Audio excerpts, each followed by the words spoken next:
Magandang araw po, Sir Blair. At pati na rin po sa mga subscriber sa inyong YouTube channel. Isa po ako sa masugid niyong tagahanga at wala po akong pinapalampas sa mga bago niyong upload. Kaya naman po, naisipan ko na ipadala rin po sa inyo ang aking sariling kwento at sana ay magustuhan ito ng inyong mga tagapakinig. Bawat isa po sa atin ay merong ginagampanang mahalagang tungkulin dito sa mundo.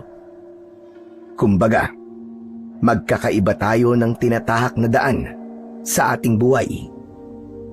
Nagkataon na ang sa akin ay hindi pangkaraniwan sa iba. Dahil sa kwento kong ito, napagtanto ko na may mga pagkakataon na kailangan nating higitan ang normal nating ginagawa sa ating buhay.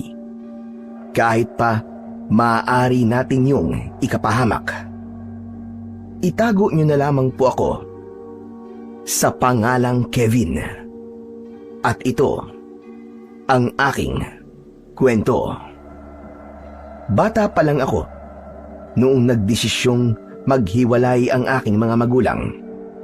Noon kasi ay masyadong babaero ang tatay kong si Celso at hindi na yun kinaya ng nanay kong si Marisa.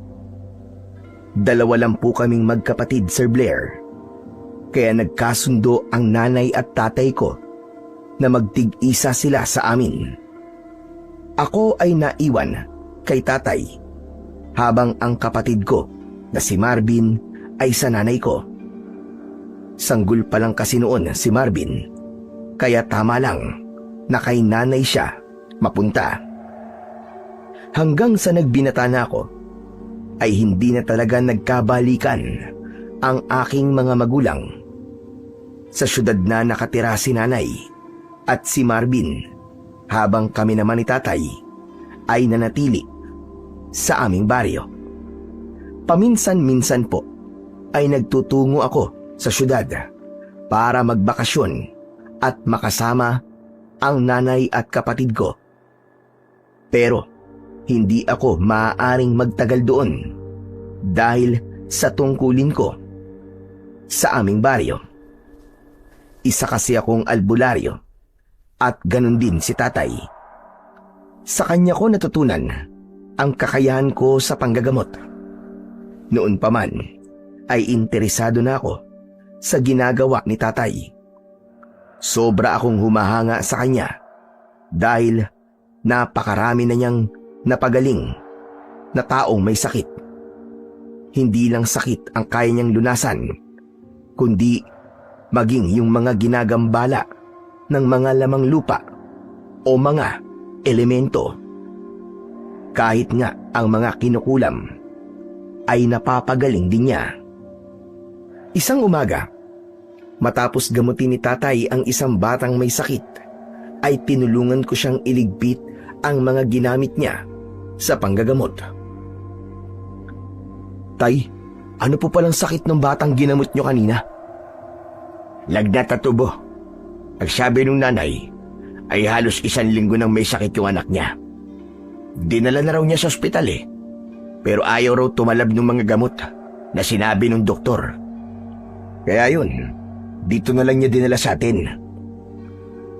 Napansin ko po na parang ang dami yatang may lagnat at ubo ngayon dito sa atin, tay. Sa dami ng pwedeng mauso, ay bakit sakit pa ang nauuso ngayon dito? Napansin ko nga rin yan, anak. Hindi ko alam pero parang may kakaiba sa hangin. Para bang may kung anong sakit ang kumakalat ngayon dito.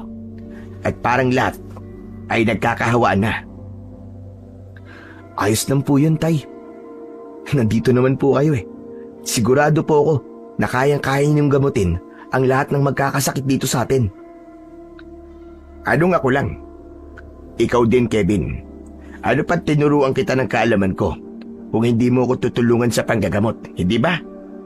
Hindi niyo naman po ako kasing galing, tay. Kumbaga kayo po ang hari ng albularyo dito sa lugar natin. Ako prinsipe pa lamang. Marami pa po akong kakaining bigas para maging kasing husay niyo ako pagdating sa panggagamot.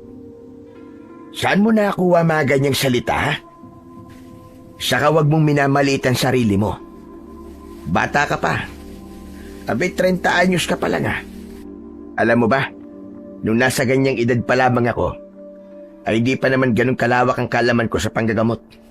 Kagaya mo rin ako noon. Napakiramdam ko ay marami pa akong dapat na patunayan. Kaya hindi mo dapat ikinukumpara ang gaya mo sa mga kagaya ko na matagal ng panahon na nanggagamot. Teka, bakit mo ba nasasabi ang mga ganyang bagay, ha? Kasi tay, inaalaska ako ng mga kaibigan ko eh. Sabi nila, wala pa ako sa kalingkingan mo. Dahil yun dun sa matandang babae na ginamot ko na sumasakit ang braso kasi nabalian. Hindi ba nung ginamot ko po siya, abay mas lalong sumakit ang braso niya. Kung di pa nga kayo gumamot sa kanya, malamang hindi pa rin yun magaling hanggang ngayon eh. Normal lang na magkamali ka. Tao ka lang at hindi ka Diyos. Huwag mo nalang intindihin ang sasabihin ng ibang tao sa'yo. Kaya nga ako nandito para gabayan ka eh. Ang gusto ko, bago man lang ako mawala, ay mahusay ka ng albularyo. Nang sa ganun, ay matatahimik ako sa kabilang buhay. Kasi alam ko na nasa mabuting kamay ang baryo natin. Yan ka na naman tayo sa pagsabi-sabi nyo ng mamamatay na kayo eh. Hindi pa nga kayo uugod-ugod eh. Pero pinag-uusapan na kagad natin ang kamatayan nyo. Pwede po bang kalmahin nyo lang ang sarili nyo, tay? Hindi pa nga ako nakakapag-asawa oh. Dapat maabutan nyo po muna ang magiging mga apo nyo sa akin. Paano ako magkakaapo sa'yo? Kahit manligaw ng babae, di mo naman ginagawa. Pag-aasawa at pagkakaroon pa kaya ng anak? Aba, kasi nga po, nakapokus po ako sa panggagamot at sa mga itinuturo nyo po sa akin. Saka wala naman po sigurong problema kung mag-asawa ako sa pagdating ko ng 40, di ba? Wala namang problema doon. Pero kung bawal pa ako mamatay nang hindi ka pa nagkakaanak at 40 ka pa mag-aasawa, malamang uugod-ugod na ako sa panahon na yun. Mas okay nga po yun eh. Para mas matagal po kayo mabuhay. Ewan ko sa'yo. Tapusin mo na nga yung pagliligpit mo at baka may dumating pang magpagamot. Nakakahiya kung maabutan nila na makalat dito sa bahay natin.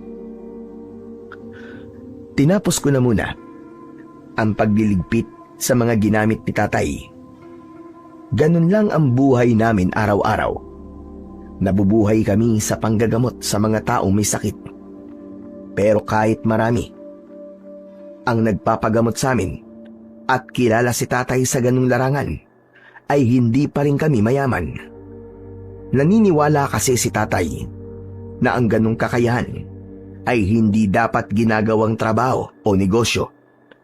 Kung ano lang ang kayang ibigay ng nagpapagamot sa amin, ay bukal sa puso naming tinatanggap. Natatakot kasi si tatay na kung pagkakakitaan namin ang pagiging albularyo namin, ay baka biglang mawala ang kakayahan namin sa panggagamot. At dahil halos barya-barya lang ang nakukuha namin sa pagiging albularyo, ay kailangan naming kumayod para meron kaming panggastos sa araw-araw. Minsan pa nga ay sumasideline kami ni tatay sa pagkakarpintero dahil kung aasa lang kami sa donasyon na nakukuha namin sa panggagamot, ay hindi talaga kami mabubuhay ni tatay. Pagsapit ng gabi, habang tahimik kaming nag-aapunan, ay bigla kong naalala ang nanay at kapatid ko na nasa syudad. May gitsan taon na kasi akong hindi nakakadalaw sa kanila dahil kapos kami sa pera.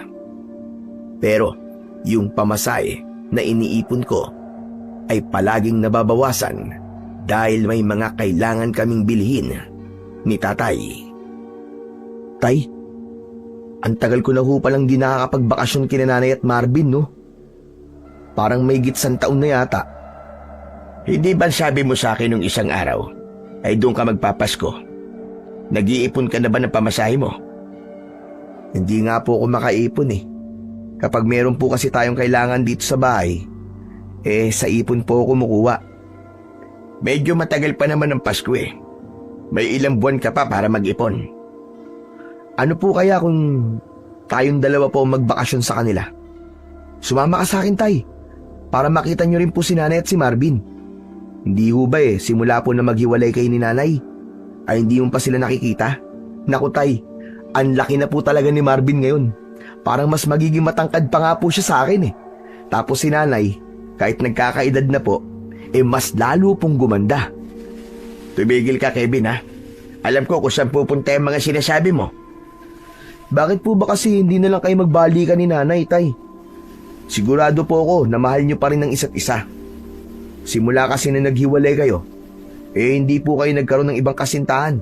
Di ba ang ibig sabihin lang po nun may pag-asa pa kayo magkabalikan? Tama ka naman. Mahal ko pa rin ang nanay mo hanggang ngayon. Nang hiwalayan niya ako, ay doon ko napagtanton lahat ng pagkakamali ko. Napakalaki ng kasalanan ko sa kanya. At hindi ko siya masisisi kung bakit mas pinili niya na iwalayan ako. Masyado ko siyang nasaktan sa pagiging babaero ko. Nagbago naman ako, pero huli na ang lahat. Ang nanay mo, hindi ko sigurado kung mahal pa rin niya ako. Isa pa, mukhang masaya na siya na wala ako sa buhay niya. Kaya tanggapin na lang natin na ganito talaga ang kapalaran ng pamilya natin. Sa totoo lang po, hanggang ngayon umaasa pa rin po ako na mabubuo pa ang pamilya natin, tay.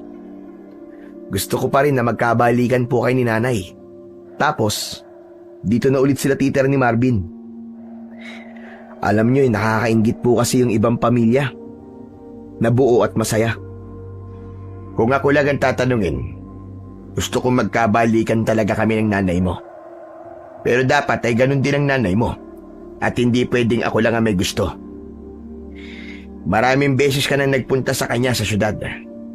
Kahit ba isang beses di niya nabanggit sa'yo na gusto niyang makipagbalikan sa akin? Hindi pa po Nakita mo na. Ibig lang sabihin ay wala siyang interes na balikan ako. Ganun lang yun, anak. Baka naman po ang gusto ni nanay ay kayo po magsabi nun sa kanya. Yung kayo po ang maunang magsabi na gusto niyo makipagbalikan. Kayo po ang manuyo. Subukan niyo pong gawin yun, tay. Pagpunta ko po nun sa Pasko, sumama kayo sa akin. Tapos sabihin niyo yun sa kanya. Kayo naman po kasi may kasalanan Kaya dapat, kayo po ang unang gumawa ng unang first move.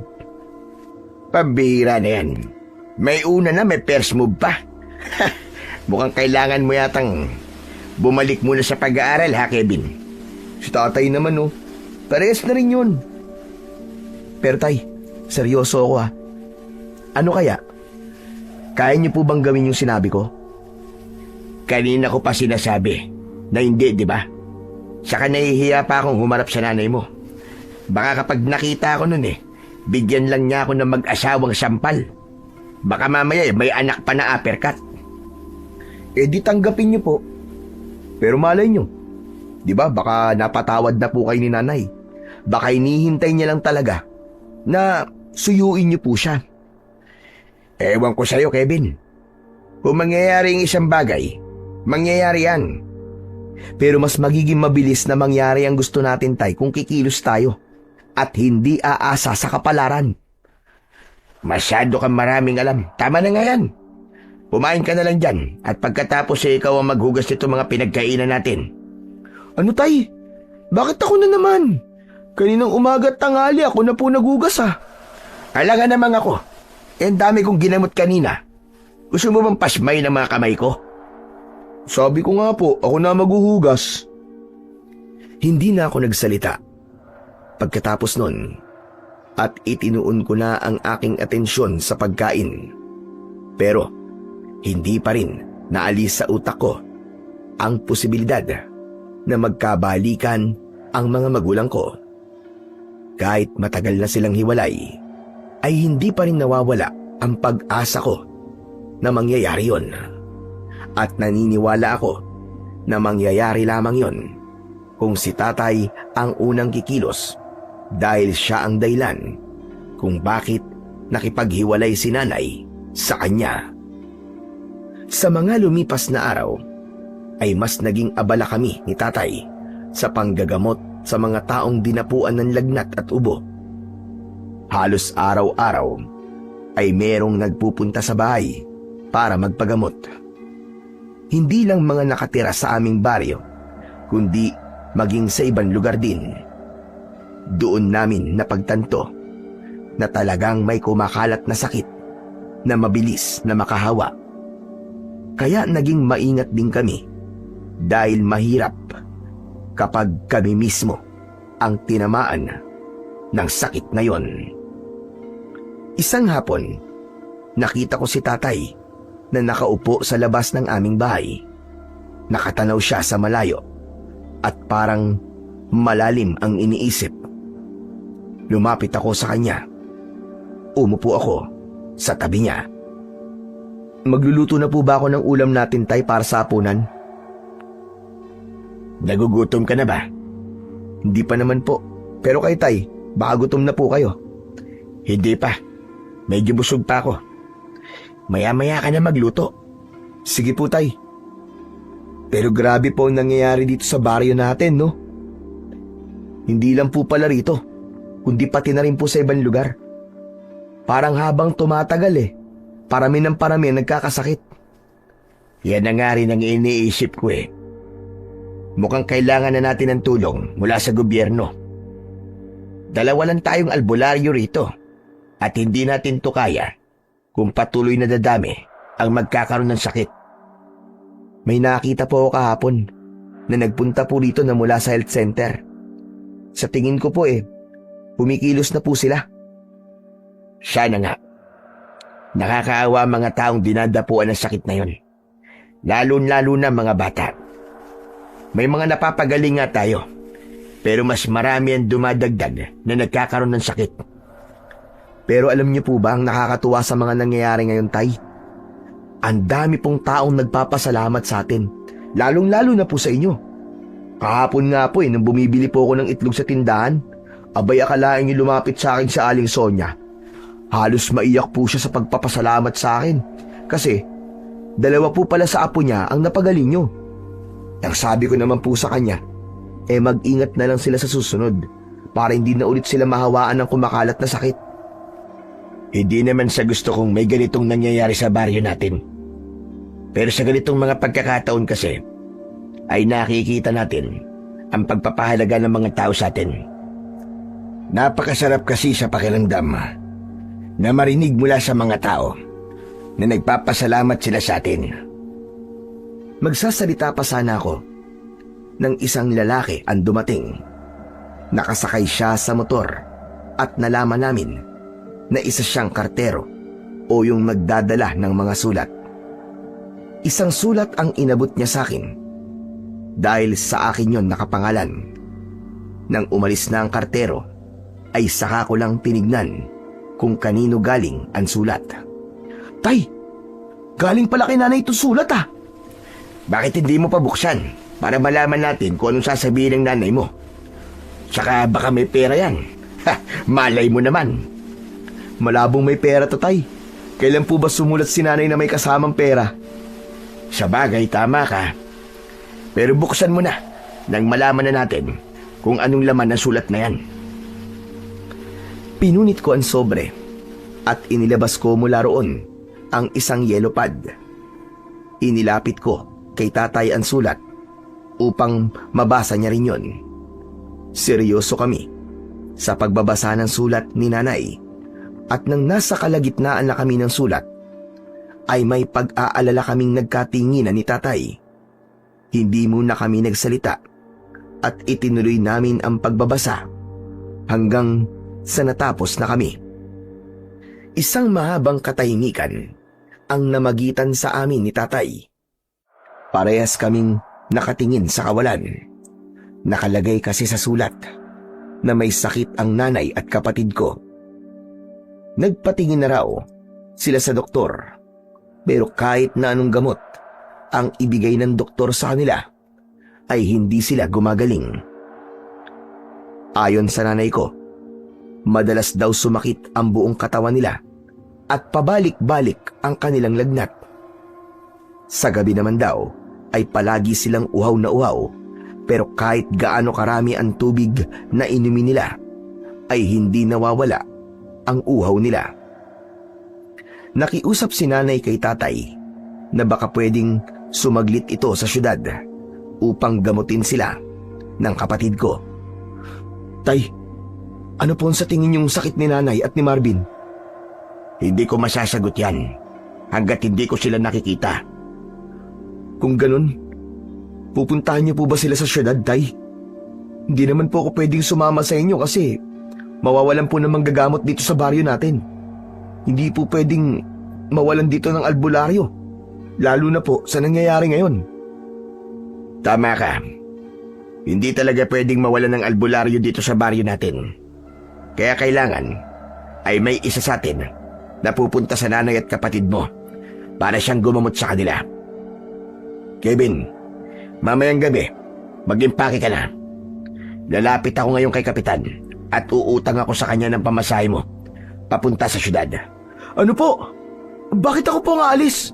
Sa inyo po humihingi ng tulong si nanay kasi alam niya na mas mahusay po kayo kumpara sa akin.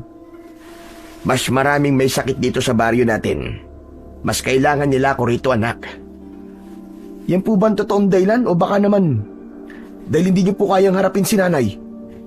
Sa totoo lang, isa pa nga yan sa dahilan eh. Hindi pa ako handang makaharap ang nanay mo. Pero tay, kahit pumunta lang po kayo kay nanay para gamutin po sila ni Marvin, kahit wag niyo na pong pag-usapan yung pagbabalikan niyo. Ang importante po ay matignan at magamot niyo po sila. Pasensya ka na. Pero hindi ko pa talaga kayang makaharap ang nanay mo. Kung hindi niyo po siya kayang harapin, ako naman po, hindi ko rin po alam kung kaya ko silang pagalingin, tay. Wala po akong ideya sa kung anong sakit ni nanay at Marvin. Mas malawak po ang kaalaman niyo. Kaya kayo po ang dapat na gumamot sa kanila.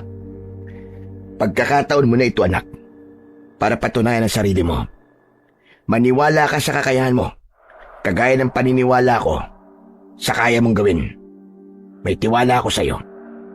Alam ko na kayang-kaya mong pagalingin ang nanay at kapatid mo. Kaya ikaw na lang ang pumunta sa kanila, habang ako naman ay pagpapatuloy ko ang panggagamot ko sa mga taong may sakit dito. Mukhang kahit anong sabihin ko po, hindi po magbabago ang isip nyo. Sige na nga. Ako na po ang pupunta kay nanay. Pero kung sakali po na hindi ko po sila kayang gamutin, tay, susulat po kaagad ako sa inyo para pasunurin kayo ron, Sigurado ako na hindi mangyayari yan. Dahil alam ko na kaya mo silang pagalingin. Ngayon nagkasundo na tayo.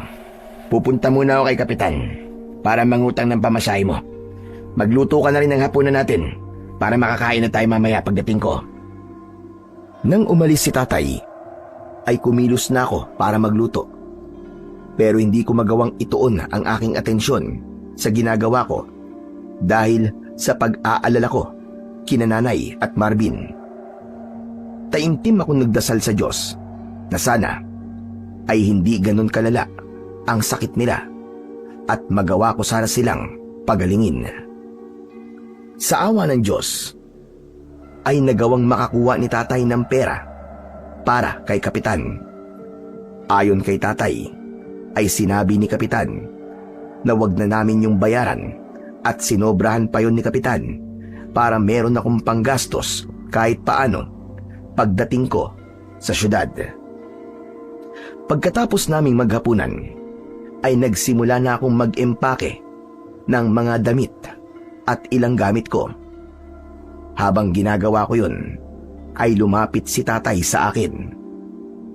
Siguruhin mo lang na wala kang makakalimutan, Yung pera mo, ingatan mo. Ilagay mo sa hindi madaling makuha. Alam mo naman sa syudad, maraming magnanakaw doon. Alam ko na po yan, tay.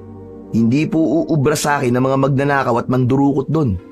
Saka may teknik po ako kapag nandun ako. Hindi ko po ipapahalata na probinsyano ko. Kapag po kasi nalaman ng mga mandurukot na galing po ako sa probinsya, ay ikaw ang pupuntiryahin nila na biktimahin. Kahit na magdoble ingat ka pa rin. Ay oo nga pala, meron akong ibibigay sa'yo. Ano ho yun, tay? Isang medalyon ang inabot sa akin ni tatay. Nanlaki ang mga mata ko nang malaman ko kung ano yon.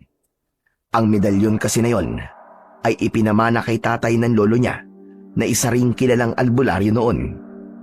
Sa pagkakaalam ko, yun ang pinakamalakas na agimat na meron si tatay na ginagamit niya sa panggagamot. Sigurado po ba kayo? Ipapagamit niyo po to sa akin? Pero sabi niyo po, ipapamana niyo lang to sa akin kapag sapat na po ang kakayahan ko bilang albularyo. Pansamantala ko lang na ipapagamit yan sa'yo. Ikaw na rin ang nagsabi, di ba, na wala tayong ideya sa sakit ng nanay mo at ni Marvin. Kaya mas mabuti nang dalhin mo yan. Itinuro ko naman sa'yo kung paano yan gagamitin, di ba? Opo, alam ko po kung paano to gamitin. Hindi po ako makapaniwala na sa wakas ay magagamit ko na po ang agimat na to. Tandaan mo na hindi mo pwedeng iasa ang lahat sa agimat. Kailangan ay gumamit ka rin ng sarili mong kakayahan. Inihanda ko na rin ang mga gamot na maaari mong kailanganin. Kunin mo na lang doon sa lamesa. Hindi pa rin ako makapaniwala na hawak ko na ang pinakamalakas na agimat ni tatay. Kahit panandalian ko lamang na magagamit yon, ay malaking bagay na yon para sa akin. At dahil nasa kamay ko na yon, ay mas lalong lumakas ang loob ko na magagawa kong pagalingin ang nanay at kapatid ko. Pagkatapos kong mag-impake, ay natulog na agad ako dahil madaling araw ako aalis para mamayang umaga ay nasa syudad na ako. Bandang 2:00 ng madaling araw ay ginising ako ni tatay. Naligo agad ako at nagkape. Nang dumating ang tricycle na inarkila ni tatay na maghatid sa akin sa istasyon ng bus, ay nagpaalam na ako kay tatay. Huwag mong kakalimutan yung mga billing ko, ha? Saka, ikumusta mo na rin ako sa nanay at kapatid mo. Ako pong bahala, tay. Pagbalik ko po rito, may dala akong magandang balita sa inyo. Saka tiwala po ako na mapapagaling ko po si nanay kasi nasa akin hutong agimat nyo eh. May tiwala rin ako sa iyo, anak. Kaya nga, ipapagamit ko yan sa iyo. Mag-iingat ka ron, ha? Kayo rin po, tay. Mag-iingat po kayo rito. Sana po pagbalik ko, tapos na po ang pagkalat ng sakit dito. Sana nga, anak. O sige na, umalis ka na para makasakay ka na kagad sa bus. Maigpit akong niyakap ni tatay bago ako sumakay ng tricycle. Nang umandar na ang tricycle, ay nilingon ko si tatay. Kahit alam ko na sa pag-alis kong yun, ay makakasama ko ang nanay at kapatid ko, ay hindi ko maiwasang makaramdam ng lungkot dahil ilang araw kong hindi makakasama si tatay. Inisip ko na lang na kailangan kong gawin yon para sa nanay at kapatid ko na may sakit. Nang nakarating na ako sa bus station, ay sakto na paalis na ang bus na papuntang syudad. Sumakay na ako ron at sa may hulihan na ako umupo. Nang umandar na ang bus at nakapagbayad na ako ng pamasahe, ay umidlip muna ako. Makalipas ang ilang oras, ay nagising ako na maliwanag na sa labas. Napangiti ako dahil malayong malayo na ang itsura ng lugar na kinaroroonan ko sa baryo namin. May mangilan-ngilan na akong nakikitang nagtataas ang mga gusali at mas marami na ang mga sasakyan. Nang huminto ang bus sa isa pang bus station, ay bumaba na ako. Mula roon ay sumakay naman ako ng jeep. Halos kalahating oras din ang lumipas bago ako bumaba. Naglakad na lang ako hanggang sa narating ko na ang squatters area kung saan nakatira si nanay at ang kapatid ko. Magkakadikit ang mga bahay doon at maraming tao ang nasa labas. Maraming batang naglalaro at ang iba ay bumabangga pa sa akin. Hanggang sa narating ko na ang harapan ng bahay ni nanay. Kumatok ako At hindi nagtagal ay bumukas ang pinto. Si Marvin ang nagbukas ng pinto at agad na bumakas ang saya sa mukha niya nang nakita niya ako. Pinapasok niya ako at nakita ko si nanay na nakahiga sa lumang kutsyon na nasa sahig. Naawa ako sa kanya dahil sobrang payat niya kumpara nung huling beses ko siyang nakita. Kevin? Kevin, anak. Mabutit nakarating ka rito ng ligtas. Kumusta naman ang biyahe mo? Okay naman po, Nay. Medyo hindi po matraffic kaya nakarating kagad ako. Kayo po, kumusta po ang pakiramdam nyo? Heto, masakit ang buong katawan, kaya nakahiga lang ako. Mabuti nga. At medyo mabuti ang pakiramdam ngayon ni Marvin kaya siya muna ang nagluto ng palanghalian. Marvin, maghain ka na para makakain na tayo. Ay, siya nga pala ang tatay mo. Nasaan? Nasa labas ba? Papasukin mo at baka nahihiyang magpakita sa akin. Hindi ko po kasama si tatay, Nay. Ako lang po ang pumunta rito. Ano ka mo? Hindi ba't malinaw sa sulat ko na siyang kailangan namin ni Marvin na gumamot sa amin? Naintindihan naman po namin yung sinabi niyo sa sulat niyo, Nay. Kaya lang, may kumakalat din po kasing sakit sa baryo natin ngayon. Ang dami pong nagkakaroon ng lagnat at ubo. Hindi po pwedeng umalis si tatay kasi kailangan po siya ron. Kahit kailan talaga yung tatay mo, hanggang ngayon ay hindi pa rin niya alam kung ano ang dapat niyang unahin. Sinong gagamot sa amin ngayon? Ako po, Nay. Nakalimutan niyo na po ba? Albularyo na rin po ako ngayon. Yun nga lang, hindi pa po ako kasing galing ni tatay Pero wag po kayong mag-alala. Kasi, Nay, ipinahiram po sa akin ni tatay yung agimat niya. Tignan niyo po, suot ko nga tong pinakamalakas na agimat na ginagamit niya nun Aba, oo nga ano. Natatandaan ko na ibinigay yan kay Celso ng lolo niya. Para ipagkatiwala niya yan sa'yo. Ibig sabihin ay malaki ang tiwala niya sa kakayahan mo. Pasensya ka na, anak. Ang tagal na kasi nating hindi nagkita kaya wala na akong alam sa mga nangyayari sa buhay mo.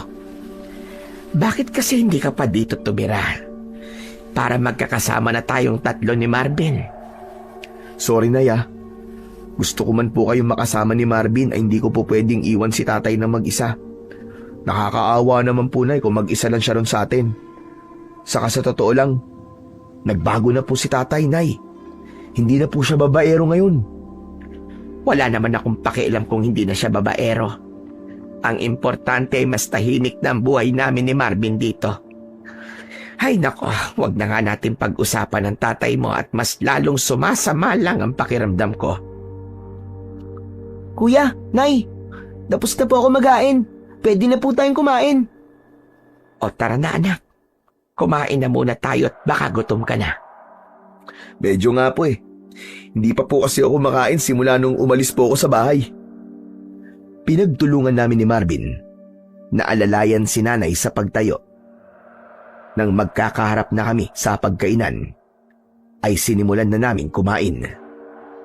Habang kumakain, ay hindi ko napigilan na pagmasdan ang kabuuan ng bahay ni nanay. Wala pa ring nagbago roon mula nung huling beses akong nagpunta roon. May mga tagpi ang dingding at bubong. Maraming nakatambak na gamit na sa tingin ko ay hindi naman nila kailangan. Nay, ano po kaya kung kayo na lang po ni Marvin ang umuwi sa atin?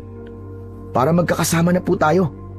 Hindi po ba sabi niyo sa akin dati, may posibilidad na mapaalis po kayo rito kasi hindi niyo naman po sarili itong lupa? Wala kaming planong umuwi roon dahil ayoko nang makasama pa ang tatay mo. Hindi niyo pa rin po ba napapatawad si tatay hanggang ngayon? Ang tagal na po nun, Nay. Matagal ko nang napatawad ang ama mo, pero hindi ibig sabihin na pinatawad ko na siya ay nakalimutan ko nang ginawa niya sa akin. Kaya kayong dalawa, mga anak, kapag nagkaasawa na kayo, ay siguraduhin ninyo na kaya niyong maging tapat sa kanya. Huwag kayong gagaya sa tatay niyong babaero. Dahil napakasakit para sa isang tao na pagtaksilan siya ng taong inakala niyang mahal siya. Masyado naman pong seryoso yung pinag-uusapan nyo. Hindi po ako makarelate. Dapat nga ay marinig mo na agad ang ganitong usapan habang bata ka pa. Para kapag malaki ka na, ay hindi mo gayahin ang tatay mo. Ay, iba ako kuya. Sa tingin mo ba ay kaya mo kaming pagalingin ni nanay? Susubukan ko, Marvin. Ayoko mangako pero gagawin ko ang lahat ng makakaya ko para gumaling kayo. Pagkatapos natin kumain, ay pag-uusapan natin yung sakit nyo para malaman ko kung ano ba talaga nangyayari sa inyo. Grabe kuya, hindi pa rin ako makapaniwala na sinusundan mo ng yapak ni tatay. Dati kasi naglalaro lang tayo na kunwari ay albularyo ka, tapos ako ang ginagamot mo. Hindi ko akalain na magkakatotoo yun. Ako, hindi na nagulat sa ginawa ng kuya mo. Bata pa lang kasi yan ay hilig niya ng makialam sa mga gamit ng tatay niyo. Talagang noon pa man ay interesado na siyang maging albularyo. Natatandaan niyo pa po pala yun, Nay. Abay, syempre naman. Ako pa nga nagsabi noon sa tatay niyo na sigurado ko na paglaki mo ay magiging isang albularyo ka rin. Tignan mo naman, at hindi nga ako nagkamali. Napangiti ako sa sinabing yon ng nanay ko. Masaya ko na kahit hindi kami nagkakasama ng matagal, ay naaalala niya pa rin ang magaganda naming alaala kahit noong bata pa ako. Nang matapos na kaming kumain, ay hindi na ako nagpahinga kahit ramdam ko ang pagod sa pagbiyahe ko kanina. Sinimulan ko nang ilabas ang mga kakailanganin ko para malaman ang sakit ng nanay at kapatid ko. Kailangan ko kasi munang malaman kung ano ba ang nangyayari sa kanila para alam ko kung paano ko sila gagamutin. Magkakaharap kaming umupo sa saig. Dinasalan ko muna ang agimat na nakasabit sa aking leeg bago ko sabay na hinawakan ang ibabaw ng ulo ni nanay at ni Marvin. Mariin kong ipinikit ang aking mga mata. Maya-maya pa ay naging malalim ang aking paghinga. Nang ibukas ko ang aking mga mata, ay may nakita kong itim na usok na nakapalibot sa nanay at kapatid ko. Kinilabutan ako ng gusto. Tumaas ang balahibo sa braso at batok ko. May malamig na hangin na bumalot sa akin. Habol ko ang aking paghinga nang alisin ko ang aking kamay sa ulo nilang dalawa. Napahawak ako sa aking dibdib dahil sa aking nalaman. Kuya, bakit? Alam mo na ba kung anong sakit namin ni nanay? Wala kayong sakit, Marvin. Ano ka mo? Paanong wala kaming sakit? Madalas kang sumakit ang katawan namin tapos minsan pa napakataas ng lagnat naming dalawa. Hindi yan sakit, Nay. Yan ay hawa. Hawa ng aswang. Ano ka mo? Opo, Nay, sigurado po ako. May tao rin pong ginamot noon si tatay na hinawaan po ng pagiging aswang. Kaya alam na alam ko po yan. Kung hindi yun naagapan ni tatay, ay tuluyan na sanang naging aswang ang tao na yun.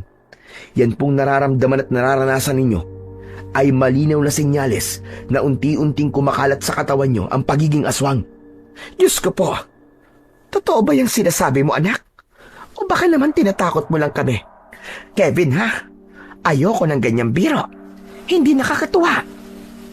Sana nga po'y nagbibiro lang po ako. Pero yung pong ipinakita sa akin ng agimat, hindi po ako pwedeng magkamali, Nay. Pero wag po kayo maglala. Dahil hindi pa tuluyang kumakalat sa katawan ninyo ang pagiging aswang. Mabuti na lang pala at pumunta kagad ako rito sa inyo.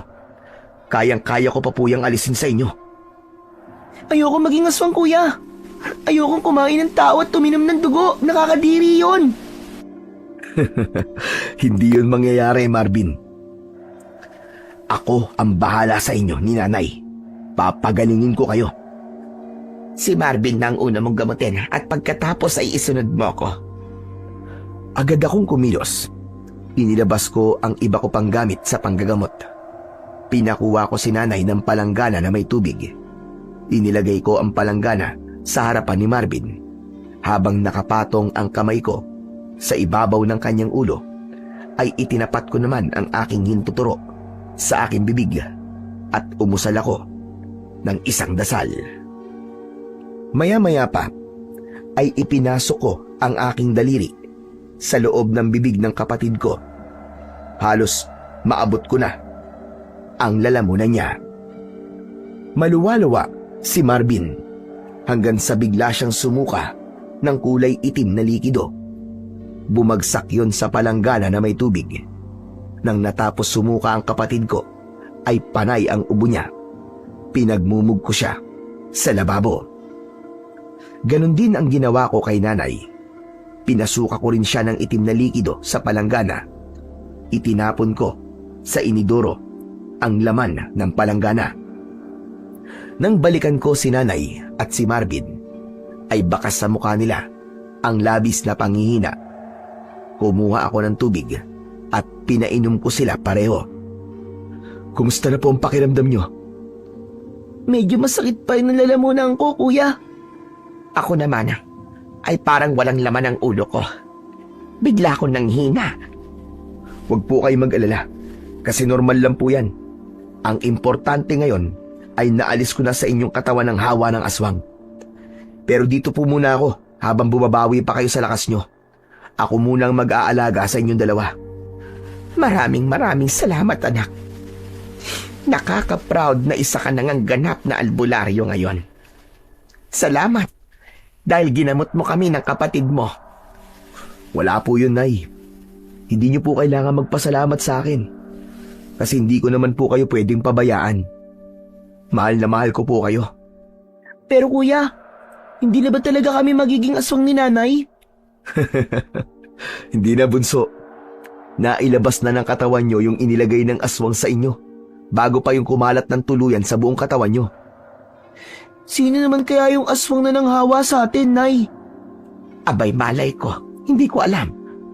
Wala akong ideya kung paano tayo nahawaan ng pesteng aswang na yon.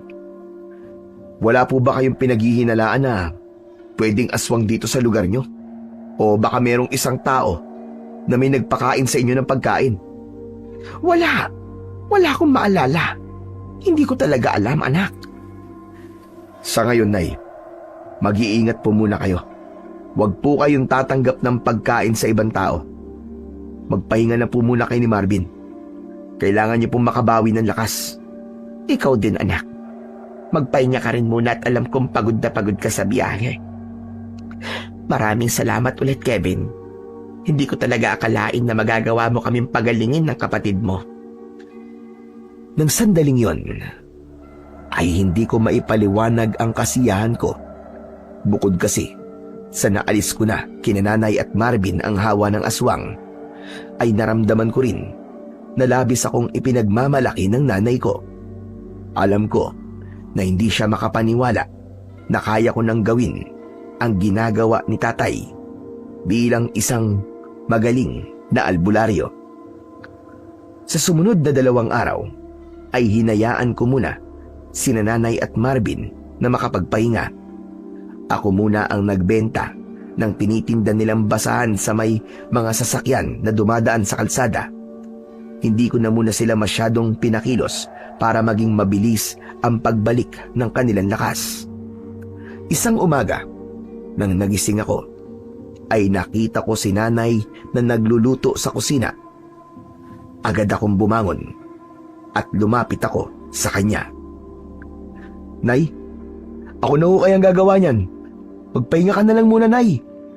Ayos lang ako, anak. Malakas na ako. Sa kailang araw na rin na ikaw ang palaging gumagawa nito sa bahay. Hayaan mo na lang na ako. Kayang-kaya ko na to, anak. Sigurado po ba kayo, Nay? Oo naman. Saka madali lang lutuin itong sinangag. Hindi ako mapapagod dito, ano ka ba? Sandali nga't gigisingin ko ng kapatid mo. Ikaw na muna maghalo dito. Nilapitan ni Nanay ang natutulog na si Marvin at malakas niyang tinapik sa hita. Ako naman ay hinalo ang nakasalang na sinangag dahil baka masunog yon. Marvin, anak, Gumising ka na nga dyan. Tirik na ang araw. Nanay naman eh. Natutulog pa yung tao eh. Bumili ka muna ng itlog sa tindahan. Bilisan mo na't kakain na tayo. Kapag talaga bakasyon ay nakong bata ka, hindi ka maasahan dito sa bahay. Puro ka na lamang tulog at hilata. Bahagya ako natawa nang nagdadabog na sumunod si Marvin sa utos ni nanay. Matapos yun, ay bumalik na si nanay sa kusina at siya na ang nagtapos sa pagluluto ng sinangag. Nang naluto na yon, ay nagsalang naman siya sa apoy ng takure na may lamang tubig. Umupo si nanay sa tabi ko. Kumusta naman pala ang tatay mo sa probinsya natin? Uy, si nanay. Tinatanong kung kumusta si tatay. Bakit, nay? Namimiss niyo na po ba si tatay? At ano namang mamimiss ko sa kanya? Yung pagiging babaero niya? Tsaka, porke ba nangungumusta namimiss na kagad? Nagbibiro lang po ako. Masyado naman po kayong defensive. Okay lang naman po si tatay sa atin. Pero sigurado ako na aligagayon ngayon dahil nga po rin sa kumakalat na sakit sa lugar natin, saka sa mga kalapit na lugar. Malamang, nag-iisang albularyo roon ang tatay mo. Ay, dalawa pala kayo. Pero dahil nandito ka, ay talagang mag-isa lang pala siya. Nay, may itatanong po pala ako sa inyo. Ano yun, anak? Nay, huwag ka magagalit ha. Pero, wala ka na po bang balak na makipagbalikan pa kay tatay? Para naman po mabuo na ang pamilya natin. Mas okay po kasi kung magkakasama na ulit tayong apat, di ba? Sino ba namang nanay ang ayaw na buo ang pamilya niya? Pero anak, imposible na magbalikan pa kami ng tatay mo. Kasi wala na ang tiwala ko sa kanya. Napatawad ko na siya, oo. Pero yung ginawa niya sa akin, mahirap nang kalimutan. May isip ka na ng panahon na yon. Alam ko na ilang beses mo kung nakitang umiiyak dahil sa panloloko niya. Napakasakit doon para sa akin. Lalo na't ang akala ko ay mahal niya ako. Naiintindihan kita, Nay. Pero bilang anak niyo, gusto ko pa rin po na magkaayos pa rin kayong dalawa. Alam kong matagal nang nangyari yon. Pero hayaan na lang natin na ang panahon ang makakapagsabi ng mga mangyayari. Maya-maya pa ay bumalik na si Marvin dala ang mga itlog. Pinrito na ni nanay ang mga yon at hindi nagtagal ay kumain na kami ng almusal. Alam mo ba, Nay? Nagtataka po si Aling Donna kung bakit magaling na ako. Ang sabi ko sa kanya, pati kayo po magaling na rin. Sinabi ko po sa kanya na si Kuya Kevin po ang gumamot sa ating dalawa. Pero hindi ko po sinabi na hinawaan tayo ng pagiging aswang. Mabuti naman at hindi mo sinabi sa kanya ang bagay na yun, anak. Baka kung ano pang isipin ni Aling Donna sa atin. Saka sobrang chismosa nun. Baka chismis pa tayo nun na mga aswang tayo kahit hindi naman. Oo nga pala, Nay. Pwede bang dito muna ako kahit ilang araw pa? Siguro sa Sabado na lang po ako uuwi kay tatay. Gusto ko po kasing sulitin po ang pagpunta ko rito para makasama ko po kayo ni Marvin ng mas matagal. Walang problema. Kung gusto mo, dito ka na lang tumire. Hindi po ba? Sinabi ko na pong hindi pwede. Kawawa naman po si tatay kung mag-isa lang po siya doon sa bahay natin. Alam nyo, mas maganda siguro kung sa susunod ay kayo naman ang magbakasyon sa atin. Oo nga naman, Nay. Para makita ko na po si tatay, di ba? Sanggol pa lang po ako nang umalis tayo ron. Hanggang ngayon, di ko pa rin po siya nakikita. Ayoko. Ayoko pang makita ang tatay niyo. Saka na yung mga bagay na yan. Hindi ko na kinontra pa si nanay dahil baka mas stress pa siya. Naisip ko na dapat ay masaya lang kami habang nandun ako. Siguro nga ay tama siya sa kanyang sinabi na kung mangyayari talaga ang isang bagay ay tadhana na lang ang makapagsasabi. Pagsapit ng hapon ay mag-isa ko sa bahay. Si nanay kasi ay nagbebenta ng basahan habang si Marvin naman ay may pinuntahan. Nakakita ko ng mga lumang aklat At para hindi ako mainip, ay nagbasa muna ako. Habang nagbabasa, ay may kumatok sa pinto. Pagbukas ko ng pinto, ay isang babae na may kasamang batang lalaki ang nakita ko. Tinanong niya ako kung ako nga ba si Kevin na anak ni Marisa. Nang sabihin kong oo, ay sinabi niya na nakarating sa kanya na isa akong albularyo. Aniya ay ilang araw nang may lagnat ang anak niya at baka pwede raw nagamutin ko. Naisip ko na mukhang tama nga si nanay na chismosa yung pinagkwentuhan ni Marvin ng tungkol sa akin. Pero dahil hindi ako pwedeng tumanggi sa mga may sakit na lumalapit sa akin, ay ginamot ko ang bata. Pagkatapos ko siyang gamutin, ay inabutan ako ng babae ng 50 pesos. Tinanggihan ko yun dahil masyado yung malaki.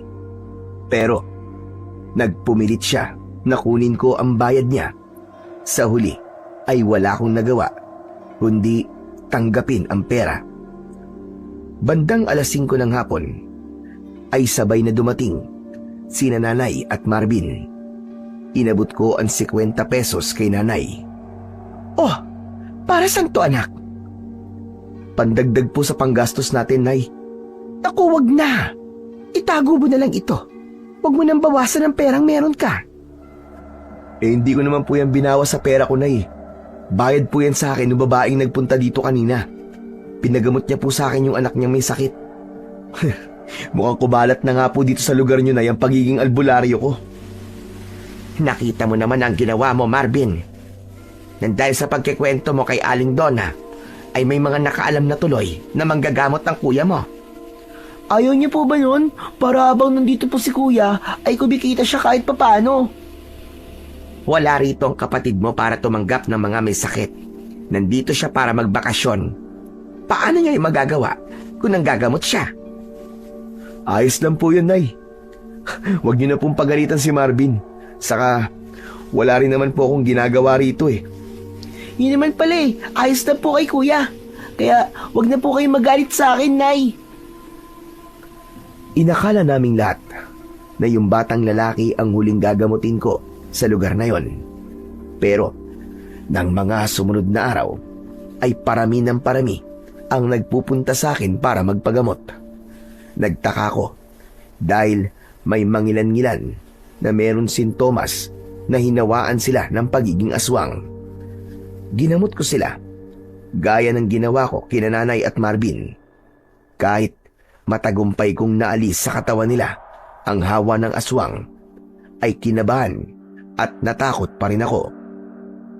Isang gabi, nakaupo ako sa pintuan at nakatanaw sa labas. Napapitlag ako nang biglang tumabi si nanay sa akin. Nakaayos na yung higaan natin. Pwede ka nang matulog. Hindi pa po ako inaantok, nay. Ganun ba? Kanina ko pa napapansin na parang ang lalim ng iniisip mo. Dahil ba sa dami na nagpapagamot sa'yo? Alam mo anak, kung napapagod ka, ay pwede mo namang sabihin sa akin. Ako ang magsasabi sa mga tao na hindi mo na muna sila kayang gamutin. Di po ako napapagod, nay. Ang totoo nga po niyan masaya ako kasi nakakatulong ako sa mga taong may sakit. May iba po kasi akong iniisip, nay. Ano ba yun? Pwede mo bang sabihin sa akin ang iniisip mo? Malay mo, makatulong ako, di ba? May hinala po kasi ako, nay, na meron pong aswang dito sa lugar nyo at intensyonal siyang nangahawa ng pagiging aswang niya. May ilang tao po kasi akong ginamot dito na may sintomas din po ng kagaya nung hinawaan kayo ng aswang. Natatakot po ako, nay, na baka may mga tao na rito na tuluyan na po naging aswang dahil hindi sila nagpagamot sa akin. Diyos ko, totoo ba yung sinasabi mo, anak? Bigla tuloy akong kinilabutan. Hinala pa lang naman yun. Pero mas malaki po ang posibilidad na may nangyayari nang ganun dito sa lugar nyo. Kaya mas makakabuti po talaga kung magdodoble ingat tayo. Naramdaman ko ang takot ni nanay nang dahil sa sinabi ko. Napagtanto ko na hindi pa rin pala ako pwedeng umalis kagad doon. Hindi ko kasi kayang iwan ang lugar na yon nang hindi ako sigurado na ligtas ang nanay at kapatid ko. Nang mga sumunod na araw ay patuloy pa rin ang pagpunta ng mga taong may sakit sa akin para magpagamot. Labis kong ikinatuwa nang ikwento sa akin ni nanay na marami siyang nakakausap na mga ginamot ko at sinabi na napagaling ko sila. Ipinarating din ni nanay sa akin ang pasasalamat ng mga taong yon.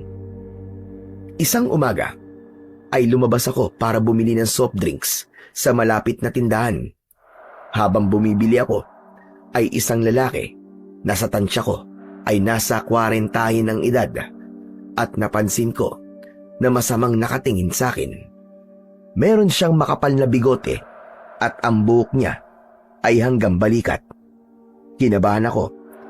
Hindi kasi lingid sa kaalaman ko na may mga rambulan na nangyayari sa lugar na yon.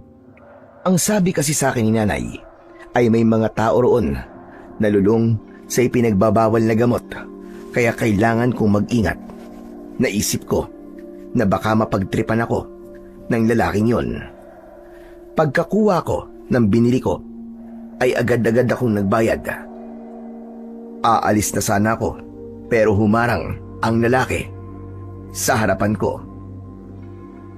Excuse me po. Padaan lang po ako. Ikaw ba yung anak ni Marisa na si Kevin? Yung albularyong pinipila ng mga tao? Ako nga po yun. Bakit po? Magpapagamot din po ba kayo? Nagpapatawa ka ba? Bakit naman magpapagamot ng isang albularyo sa isa pang albularyo? Ho? Isa rin po kayong albularyo? Kasasabi ko nga lang, di ba? Oo, isa akong albularyo. Ako si Antonio. Nakapagtataka na hindi ako naikwento sa ng nanay mo.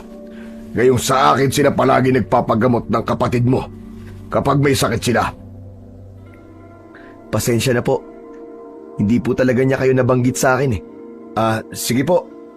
Kailangan ko na pong umuwi. Sandali lang. Masyado ka naman yatang nagmamadali. May sasabihin pa ako sa iyo eh.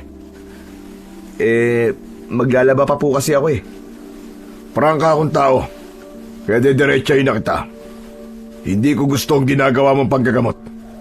Sa ginagawa mo kasi, nawawalan ako ng customer eh. Alam mo bang, ilang araw nang walang nagpapagamot sa akin. Kung di ka aalis dito, mas mabuti na itigil mo na ang ginagawa mo. Pasensya na po ulit kayo. Pero hindi ko po pwedeng tanggihan ang mga taong humihingi ng tulong sa akin. Isa po kasi yon sa itinuro sa akin ng tatay ko. Kahit po gaano kahirap o kakomplikado ang sakit ng isang tao, ay kailangan ko pa rin subukan na gamutin sila. Hindi po ako pwedeng tumanggi sa kanila. At isa pa po, hindi po natin pwedeng diktahan ang mga tao kung kanino sila magpapagamot. Ngumiti ako kay Antonio habang siya ay seryoso pa rin ang muka.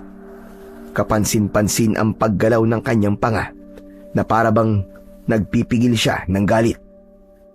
Nang hindi na siya nagsalita, ay magalang ako nagpaalam sa kanya at saka ako naglakad papalayo. Napakabilis ng kabog ng dibdib ko. Hindi ko naman kasi alam na meron ng albularyo sa lugar na yon at hindi ko rin intensyon na agawan siya ng mga taong nais magpagamot. Ang tanging hangad ko lang ay ang makatulong sa mga tao. Pagsapit ng gabi, ay iniisip ko pa rin ang mga sinabi sa akin ni Antonio. Medyo kinakabahan pa rin ako dahil wala akong ideya kung gaano kalalim ang galit niya sa ginagawa ko. Kevin anak, ang lalim naman yata ng iniisip mo. Kumain ka na. At hindi na masarap yung tinola kapag lumamig yan. Nay, may sasabihin po ako sa inyo. Pero mangako po kayo sa akin na hindi po kayo magre-react ng malaki ha. Sige, nangangako ko. Magiging kalmado lang ako. Meron na po palang albularyo dito, Nay. Yung Antonio po. Oo. Nung nakaraang taon lang siya lumipat dito. Sa kanya nga kami nagpapagamot ng kapatid mo kapag meron kaming sakit. Kumpara kasi sa doktor, ay mas mura ang singil niya. Bakit? Nagkakilala na ba kayo? Oo, Nay. Kanina lang po dun sa may tindahan. Ang sabi po niya, hindi po niya gusto na nanggagamot ako rito. Inaagawan ko raw po siya ng customer. At mas mabuti pa raw po na habang nandito ako, ay itigil ko na po ang panggagamot ko sa mga tao. Ano? Sinabi niya yun sa'yo? Aba, loko pala ang Antonio na yun Bakit? Makokontrol niya ba ang mga tao kung kanino nila gusto magpagamot? Nako, nanggigigil ako. Parang gusto kong puntahan si Antonio at kausapin. Oh, Nay, kalma lang po. Hindi po ba nag-promise ka nakakalma ka? Hindi ko kayang kumalma. Lalo na't ang kuya mo ang sinabihan ni Antonio nang ganon. Talaga namang mas pipiliin pa ng mga tao na magpagamot sa'yo, Kevin. Kasi hindi ka persahang naniningil. Hindi gaya niya na talagang naniningil siya. At saka malamang, natatakot siya na mawalan ng trabaho. Lalo na ngayong nakikita ng mga tao na mas magaling kang albularyo kaysa sa kanya. Dapat po pala hindi ko na lang sinabi sa inyo Nagagalit tuloy kayo ngayon. Tama lang na sinabi mo yan sa akin, anak. Hindi ko palalagpasin ang sinabi ni Antonio sa'yo. Bukas na bukas din ay kakausapin ko siya at baka ulitin niya yun sa'yo. Wag na po, Nay. Di na po kailangan. Di naman po niya ako sinaktan Sinaktan ka man niya o hindi ay kakausapin ko pa rin siya. Kailangan niyang maintindihan na hindi ka nandito para makipagkompetensya sa kanya. Nagsisi ako kung bakit sinabi ko pa kay nanay ang mga sinabi ni Antonio sa akin. Pero sa emosyon na meron si nanay ng sandaling yon, alam ko na hindi ko siya kayang pigilan sa gusto niyang gawin. Pagsapit ng 12:00 ng hating gabi, ay mahimbing kaming natutulog. Magkakatabi kaming nakahiga sa lumang kutsyon. Naalimpungatan ako dahil sa ingay na naririnig ko sa bubong. Parang may taong naglalakad doon. Nung una ay inisip ko na pusa lamang yon. Pero nang hilakbot ako, nang may narinig akong tumalon mula sa bubong at bumagsak sa tabi ng bahay. Napabalikwas ako ng bangon. Agad kong ginising sina Nanay at Marvin. At bago pa man sila makapagtanong kung anong nangyayari, ay biglang nasira ang isang parte ng dingding ng bahay at mula roon ay pumasok ang isang nakakatakot na nilalang na may matutulis na mga kuko at ngipin. Nanlilisik ang mga mata niya at may malapot na laway na umaagos mula sa malaki niyang bibig. Hindi ako maaaring magkamali. Aswang ang nilalang na yon. Takot na napayakap sina Nanay at Marvin sa isa't isa, habang ako naman ay agad na iniharang ang sarili sa kanila upang sila ay protektahan. Nang akmang susugod ng aswang sa amin, ay mabilis kong hinablot ang upuang gawa sa plastik at malakas ko yung inihampas sa mukha ng aswang. Sa lakas ng pagkakahampas ko ay nagkapira-piraso ang upuan. Mabilis ako nag-isip. Tumakbo ko para kunin ang isang garapon ng asin sa may lutuan. Binuksan ko yon at sinabuyan ko ng asin ang aswang. Habang ginagawa ko yon, ay paulit-ulit ko siyang minura hanggang sa tuluyan na siyang umalis. Nang masiguro kong wala na ang aswang, ay nilapitan ko sina Nanay. Parehas silang nanginginig ni Marvin nang dahil sa labis na takot. Tama na po. Wala na po yung aswang, Nay. Naitaboy ko na po siya. Totoo nga ang sinabi mo. May aswang na nga rito, anak. Kuya, baka mamaya biglang bumalik yung aswang at kainin tayo. Hindi na babalik yung bunso. Natakot na yun kasi pinaliguan ko siya ng asin. Sa dami naman ng bahay dito, bakit tayo pang napili niya? Karamihan po sa mga aswang ay hindi namimili ng bibiktimay nila. Kapag nakakita sila ng pagkakataon, aba talagang aatake sila. Alam ko po yan, kasi noon ay may aswang din sa lugar natin sa probinsya.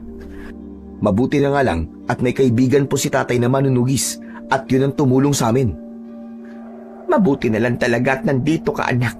Dahil kung wala ka, malamang ay ginawa na kaming midnight snack ng pesting aswang na yon. Kaya nga po ayoko munang umalis dito eh. Aalis lang po ako dito kapag sigurado na ako sa kaligtasan nyo. Sandali lang po pala at aayusin ko muna yung nasirang dingding. Inayos ko muna ang dingding na nasira ng aswang at pagkatapos ay sinabi ko kina nanay na pwede na silang matulog. Nagpresenta ko na magbabantay ako kahit duda ko na babalik pa ang aswang.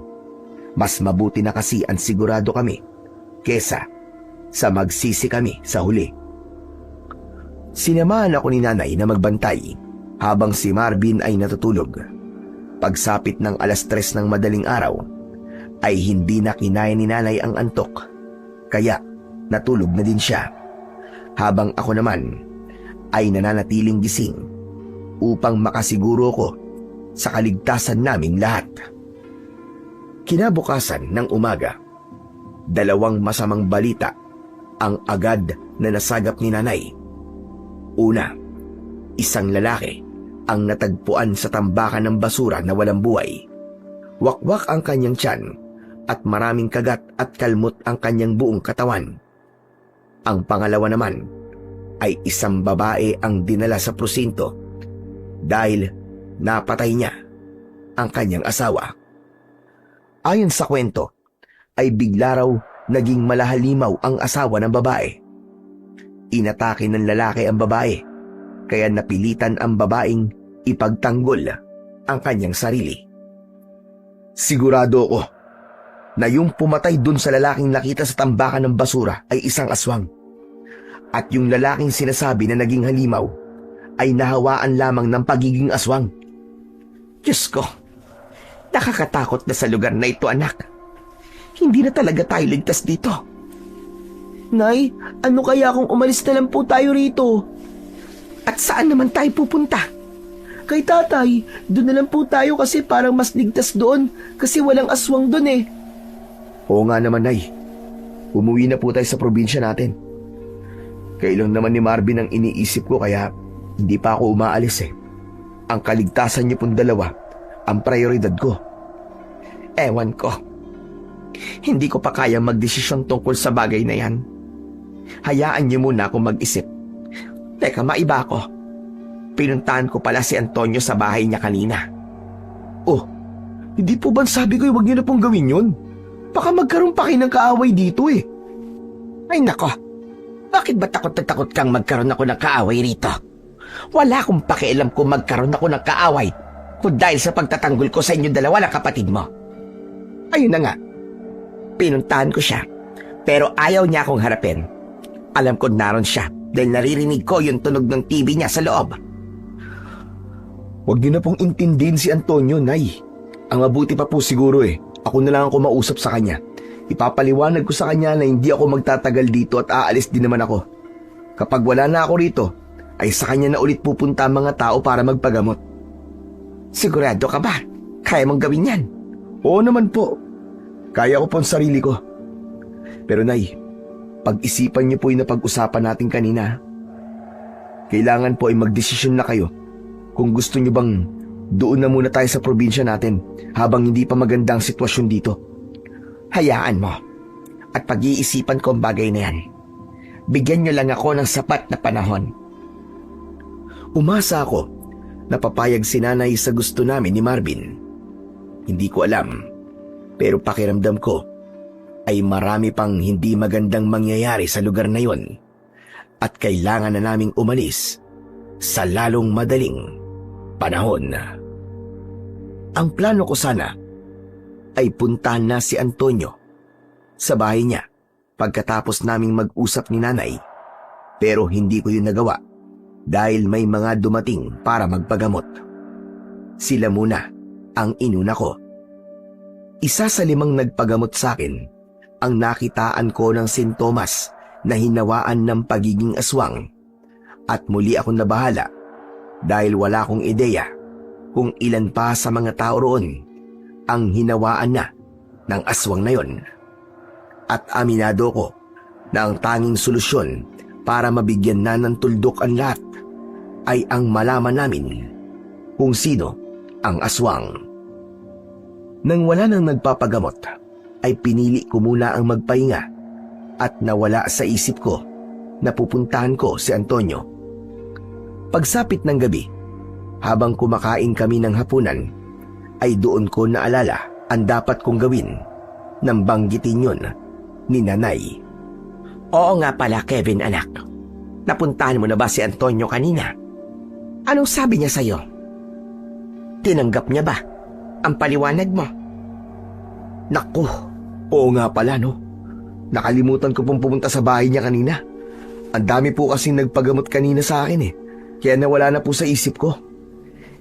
Ganun ba? E di bukas mo na lang siya puntahan. Hindi ko na po kayang ipagpabukas pa yung mga sasabihin ko kay Antonio, Nay. Kailangan ko na talaga siya makausap. Ayoko po, nagigising ako bukas na alam kong may isang tao na may sama ng loob sa akin. Pagkatapos po natin kumain, pupuntahan ko na po siya para matapos na to. Ikaw na ang bahala. Marvin, samahan mo ang kuya mo kay Antonio at hindi niya alam kung saan yun nakatira. Opo, Nay. Kahit may kaba akong naramdaman, ay sinabi ko sa sarili ko na kailangan ko talagang makausap si Antonio. Dapat ay maayos kong maipaliwanag ang lahat para kung sakaling aalis ako sa lugar na yon, ay walang may sama ng loob sa akin. Maya-maya pa, ay natapos na kami sa aming pagkain. Nagpaalam na kami ni Marvin kay Nanay dahil papunta na kami sa bahay ni Antonio. Habang naglalakad kami ng kapatid ko sa labas, ay napansin ko na may mangilan-ngilan pang tao na nasa labas. Napakalayo talaga ng lugar na yon sa baryo namin. Kapag ganung oras kasi sa baryo namin, ay talagang wala ng tao sa labas at lahat ay nagpapahinga na sa kani-kanilang mga bahay. Medyo malayo ang kinaroroonan ng bahay ni Antonio. Malapit yon sa tambakan ng basura at halos kakaunti lamang ang kabahayan sa parting yon ng squatters area. Kuya, mukhang wala si Mang Antonio sa bahay niya. Walang nakabukas na ilaw sa loob eh. Bumalik na lang tayo bukas ng umaga. Sigurado ako bukas, nandyan na po siya sa bahay niya. Teka, sandali lang bunso. Malay ba natin kung pinatay lang talaga niya ang ilaw sa loob ng bahay niya? Dito ka lang ha. Sisilip lang ako. Ikaw ang bahala, kuya. Pustahan pa tayo. Wala dyan si Mang Antonio. Naglakad ako papalapit sa bahay ni Antonio. Naisip ko na wag kumatok sa pinto dahil baka tulog na siya. Ayoko namang makaabala sa kanya. May napansin akong buta sa dingding, kaya naisipan kong sumilip doon. Pagsilip ko, ay nakita ko si Antonio na nakaupo sa sahig. Kahit paano, ay nakikita ko siya kahit walang nakabukas na ilaw. Napansin ko na may pinapahid siyang kung ano sa kanyang katawan. Walang hiyang albularyo na yun. Kung hindi niya ako sinabuyan ng asin, hindi magkakaganito ang katawan ko. Kailangan kong mag-ingat sa kanya dahil mukhang may alam siya sa pakikipaglaban sa aswang. Nanlamig ako nang marinig ko ang sinabing yun ni Antonio. Naging malinaw sa akin na siya ang aswang na umatake sa amin nung nakaraang gabi. Napagtanto ko rin na gamot ang inilalagay niya sa kanyang katawan at para yon sa pinsala na nakuha niya nang sabuyan ko siya ng asin. Marahan akong umatras dahil kailangan na naming makaalis ni Marvin. Pero sa hindi sinasadyang pangyayari ay isang plastik na bote ang natapakan ko. Gumawa yun ng ingay at nang narinig ko ang pagtayo ni Antonio sa loob ng kanyang bahay, ay doon na ako mabilis na tumakbo pabalik kay Marvin. Hinawakan ko sa kamay si Marvin at hinila ko siya palayo sa lugar na yon. Ano nangyari, kuya? Bakit tayo tumatakbo? Basta bilisan mo na lang. Pagdating natin sa bahay, ay doon ko ipapaliwanag sa'yo lahat. Sandali kong nilingon ang bahay ni Antonio para masiguro ko na hindi niya kami nakita. At mas lalo ko natakot nang nakita ko na nakatayo si Antonio sa labas ng kanyang bahay. Kahit malayo na kami sa kanya, ay sigurado ko na sa amin siya nakatingin. Mas lalo kong binilisan ang pagtakbo hanggang sa nakauwi na kami. Nagmamadali kong isinarado ang pinto. Nagtaka naman si nanay nang napansin niya na tagaktak ang pawis namin ni Marvin at parehas kaming hinihingal. Oh, ano nangyari? Bakit pagod na pagod kayong dalawa? Si kuya po kasi, Nay. Hindi ko po alam kung bakit bigla na lang po tumakbo pagkatapos niyang sumilip doon sa loob po ng bahay ni Mang Antonio. Kumusta pala ang lakad niyo? Nakausap mo ba si Antonio, anak? Hindi ko sinagot ang tanong ni nanay. Luminga ako sa kabuuan ng bahay at nang may nakita kong isang traveling bag sa sulok ay kinuha ko yon. Sinimulan kong ilagay ang mga damit namin sa bag na yon. Kapwa nagtaka sina nanay at Marvin sa ginawa ko hanggang sa lumapit si nanay sa akin. Ano bang ginagawa mo? Bakit iniimpake mo mga damit namin ni Marvin? Kailangan na po nating umalis dito ngayon din. Doon po muna tayo sa probinsya natin, Nay. Hindi ba ang sabi ko sa'yo ay ayoko pang makita ang tatay mo? Ano ba talaga nangyayari, ha, Kevin? Basta, Nay, saka na po ako magpapaliwanag. Huwag na po kayo magmatigas. Para rin po to sa ating lahat. Kung hindi tayo aalis ngayong gabi, malaki po ang posibilidad na pare-parehas tayong mamamatay dito. Napahinto ako sa aking ginagawa nang mahigpit na hinawakan ni nanay ang mga kamay ko hanggang sa magtama ang aming mga mata. Kevin, sandali nga, kumalma ka. Sagutin mo muna ang tanong ko. Anong nangyari at nagkakaganyan ka? Nay, si Antonio. Aswang siya. Si Antonio po ang aswang dito. Ano? Sigurado ka ba sa sinasabi mong yan? Opo, Nay. Narinig ko po na sinabi niya na galit siya sa akin kasi sinabuyan ko siya ng asin. Hindi ba yung aswang lang po sumalakay dito sa atin ang sinabuyan ko ng asin? Diyos ko! Nakita ba niya nang pumunta ka sa bahay niya? Opo, Nay. Nakita po niya kami ni Marvin na tumatakbo palayo. Kaya sigurado ako na gagawin niya po ang lahat para mapatahimik tayo. Para hindi natin masabi sa iba na isa siyang aswang. Kaya kailangan na po nating umalis kagad dito, Nay. Pero, ano ba siya, anak? Siya ba yung aswang na nangahawa? O isa lang din siya sa nahawaan? Hindi ko po alam. At wala po akong planong alamin pa. Basta kailangan na po nating umalis ngayon. Sige, sige. Marvin, halika. Tulungan mo kami ng kuya mo na mag-impake. Naging mabilis ang pagkilos namin. Sigurado kasi ako na gagawin ni Antonio ang lahat para patayin kami dahil alam namin ang itinatago niyang sikreto. Wala rin akong ideya kung sa pagkakataon na yon ay magagawa ko pa siyang talunin dahil sa may matindi na siyang dahilan para patayin kami. Kumbaga, desperado na siya na burahin kami sa mundo. Nang matapos na kaming mag-impake, ay binuhat na ni nanay ang traveling bag habang ako ay dala ang bag ko. Si Marvin ang nagbukas ng pinto pero lahat kami ay nagimbal nang biglang pumasok si Antonio. Mabilis niyang hinawakan sa braso si Marvin at muli niyang isinarado ang pinto. May sugat sa noo si Antonio at marami siyang lapnos sa iba't ibang parte ng kanyang katawan. Yun ay nakuha niya nung inatake niya kami nung nakaraang gabi. Bitiwan mo ako! Alam na namin na aswang ka! Bitiwan mo ako! Kung ayaw mo mapadali ang buhay mo, manahimik ka. Pakawalan mo si Marvin, Antonio. Pangako, wala kaming pagsasabihan ng sikreto mo. Hayaan mo lang kami makaalis. Magpapakalayo-layo na kami. Sa tingin mo ba, ay ganun ako kawalang utak para maniwala sa sinabi mo? Alam mo, kasalanan mo lahat ng ito eh.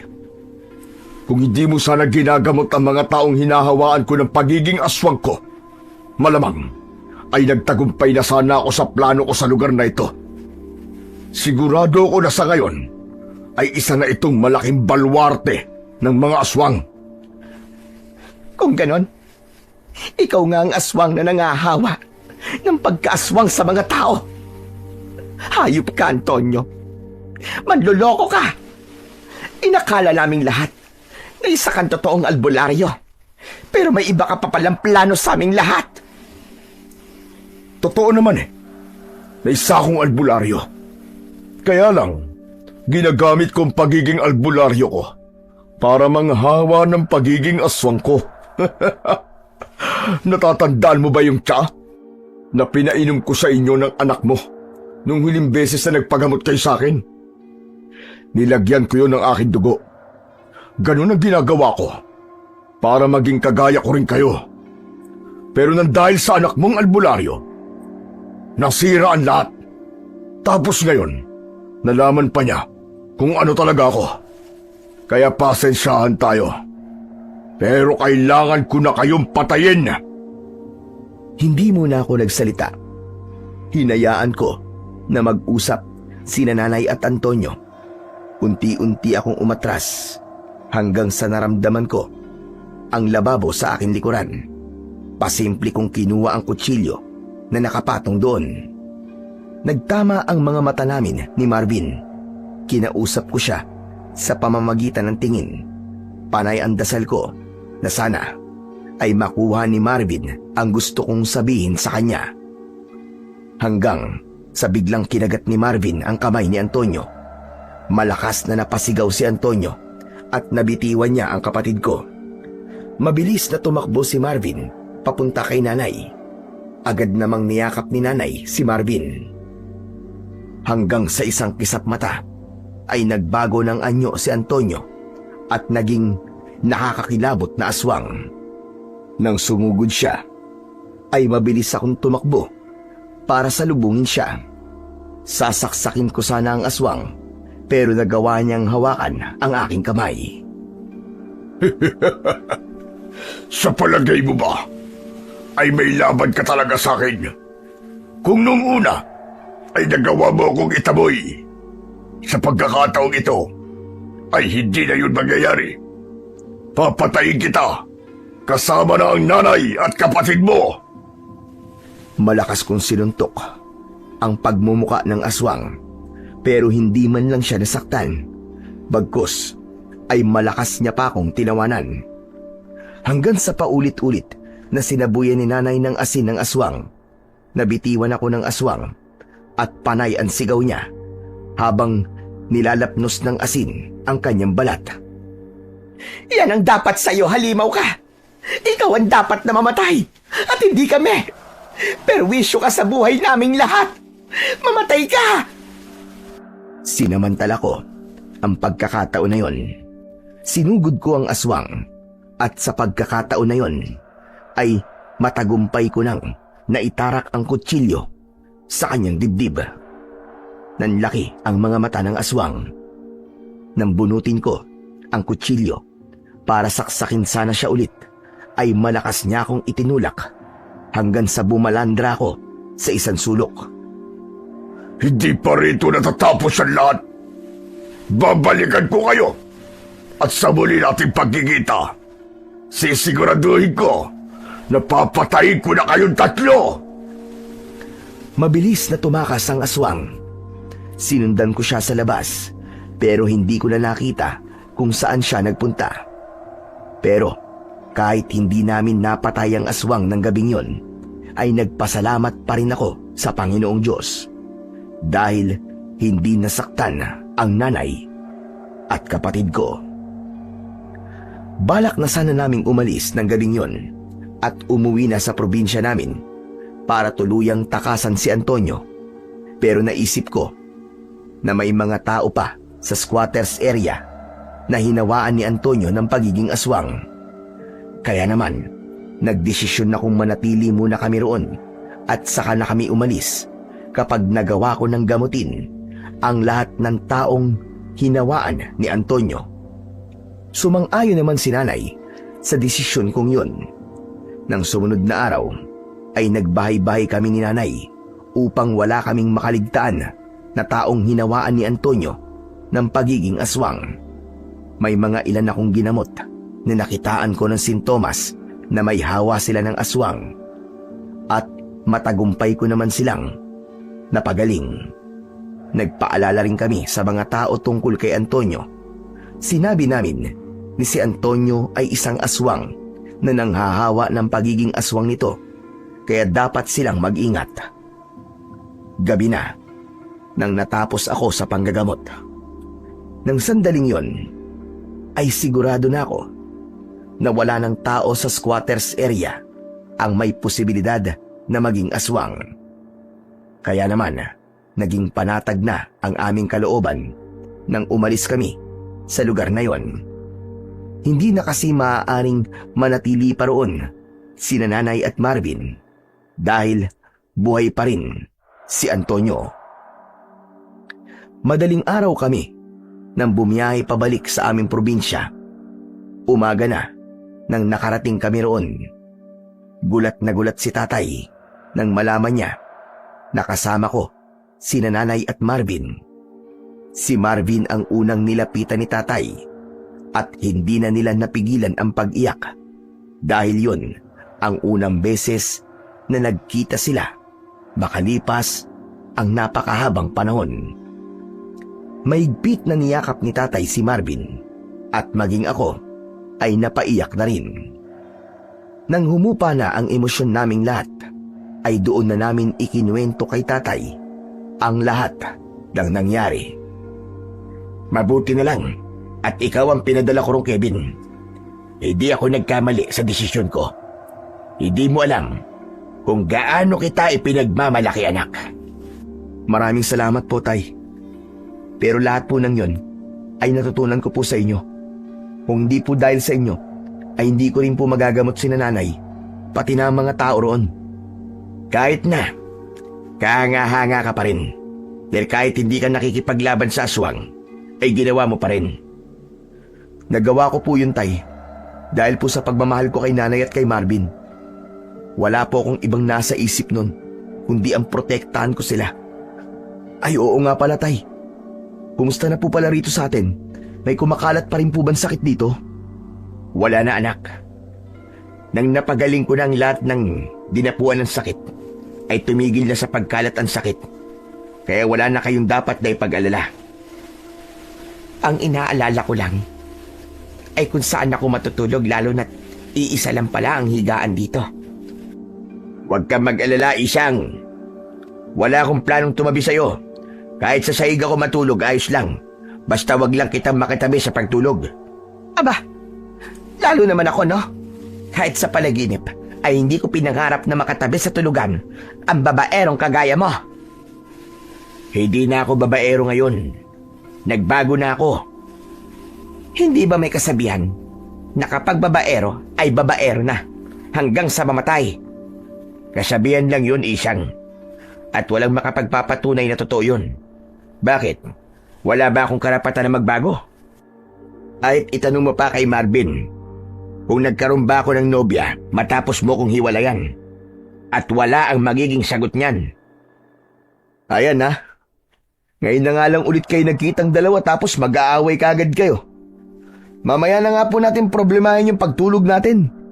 Magpasalamat na lang po tayo na ligtas na tayo ngayon at malayo na po tayo kay Antonio. Mataray na inirapan ni nanay si tatay. Nang sandaling yon, ay napakasaya ko kahit hindi pa rin magkasundo ang aking mga magulang dahil magkakasama na ulit kami sa iisang bubong. Naisip ko nga ng mga sandaling yon na kahit papano ay may maganda ring naidulot ang masasamang nangyari sa amin sa syudad dahil yon ang naging daan para muli kaming magkabuklod-buklod. Kinagabihan, nakita ko si Marvin na mag-isang nakaupo sa labas ng aming bahay. Lumapit ako sa kanya at tinabihan ko siya. Hoy, Marvin. Pumasok ka na ron sa loob. Malamig na rito. Mamaya na, kuya. May iniisip lang kasi ako. Hindi kasi ako makapaniwala na nandito na ako sa lugar kung saan ako pinanganak. Tapos kasama ko na rin si tatay. Kaya lang, medyo nahihiya pa ako kay tatay, kuya. Ayos lang yan. Normal yang nararamdaman mo kasi hindi ka naman lumaking kasama siya. Pero sigurado ko na kapag tumagal ay mawawala na yung hiya mo sa kanya. Pero kuya, sigurado ka ba na hindi na tayo masusundan dito ni Mang Antonio? Oo naman, sigurado ako. Tsaka mas ligtas tayo rito kesa dun sa syudad. Eh paano kuya? Kung malaman niya kung nasan tayo, kung masundan tayo. Kapag nangyari yon, akong bahala. Hindi ako papayag na masaktan niya kayo. Lalong-lalo na ikaw. Ang swerte ko naman kasi may kuya akong nakagaya mo.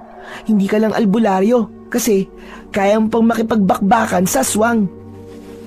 Bahagya ako natuwa sa sinabi ni Marvin. Ginulo ko ang buhok niya at inakbayan ko siya. Sinamahan ko siya sa labas habang pinagmamasdan namin ang kalangitang puno ng bituin. Mabilis na lumipas ang mga araw at 1 linggo na simula nang umalis kami sa syudad. Halos araw-araw na nagtatalo sina nanay at tatay pero tila naging normal na yon sa amin ni Marvin. Kampante na rin ako na ligtas na kami mula kay Antonio dahil sigurado ko na hindi niya alam kung saan kami nagpunta. Nang malapit na ang fiesta sa aming lugar, ay nagkaroon ng peryahan sa plaza. Tuwing gabi ay nagpupunta kami roon. Pero isang gabi, hindi sumama si tatay sa amin dahil medyo masama ang pakiramdam niya. Kaya ako, si nanay at si Marvin lang ang pumunta sa peryahan. Halos 1 oras kaming nanatili sa peryahan bago kami nagdesisyong umuwi.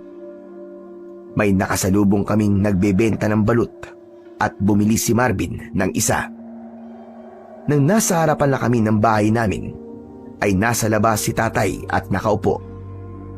Kevin, may bisita ka pala. Nasa loob siya ng bahay. Ho, bisita? Aba, wala naman po akong inaasahang bisitang darating ngayon ah. Kaibigan mo raw siya sa syudad. Ang mabuti pa'y pumasok ka na lang para makita mo siya. Nagtataka akong pumasok sa loob ng bahay namin. Laking gulat ko nang nakita ko si Antonio. Nakatayo siya sa gitna ng aming sala at may nakakatakot na ngiti sa kanyang muka. Kumusta ka na, Kevin? Ang akala mo ba ay matatakasan niyo ko? Hayop ka, Antonio. Paano mo kami nasundan dito? Hindi na mahalaga na malaman mo. Ang importante ay may pagkakataon na ako para patayin kayo. Sa tingin mo ba ipapayag ako na magtagumpay ka? Kung nagawa mo makatakas nun, ngayon, sisiguraduhin ko sa'yo na mapapatay na kita at dito kita ililibing. Biglang nag-anyong aswang si Antonio. Mabilis niya akong sinunggaban. Tumilapon ako palabas ng bahay at nagulat si nanay nang makita nila ang aswang. Pumaibabaw ang aswang sa akin at nang akmang sasakmalin niya ako ay bigla siyang sinabuyan ni Marvin ng asin na kasama sa balut na binili niya kanina. Napasigaw ng malakas ang aswang. Umatras ang aswang hanggang sa natumba siya. Mabilis akong pumasok sa aming bahay upang kunin ang bagong hasang itak. Paglabas ko sa labas ay wala na roon ang aswang. Anak ng putya! Nakatakas na naman ang hayop! Tay, nasaan yung aswang? Hindi namin alam. Bigla na lang siyang nawala eh. Kevin! Sa likod mo! Bago pa man ako humarap sa aking likuran, ay naramdaman ko na ang pagbaon ng matutulis na kuko ng aswang sa likod ko. Nang humarap ako, ay agad kong tinaga ang aswang. Bumaon ang talim ng itak sa balikat ng aswang. Hindi niya ipinakita sa akin na nasaktan siya kahit umaagos ang napakaraming dugo sa sugat na natamo niya. Papatayin kita at ang buong pamilya mo! Ikaw ang sumira sa lahat ng plano ko! Magagawa mo lang ang lahat ng yan kung mapapatay mo akong demonyo ka. Pero sigurado ako na hindi mo yung magagawa dahil uunahan na kita! Muli kong inatake ang aswang, pero mabilis siyang nawala sa aking harapan. Pinakiramdaman ko ang paligid. Naging alerto ako. Hanggang sa naramdaman ko na aatake ang aswang sa aking kaliwa. Umihit ako sa kaliwa at hindi nga ako nagkamali dahil naroon ang aswang. Nakaumang ang matutulis niyang mga kuko at bago pa siya tuluyang makalapit sa akin ay itinarak ko na sa leeg niya ang itak. Napanganga ang aswang habang may lumalabas na dugo sa kanyang bibig. Marahas kong hinugot ang napakatalas na itak at agad na bumagsak sa lupa ang aswang. Hindi pa ako nasiyahan. Dinaganan ko ang dibdib niya. Saka ko itinarak ang aking itak sa kanyang dibdib, direkta sa kanyang puso. Naghintay pa ako ng ilang sandali kung mabubuhay pa siya.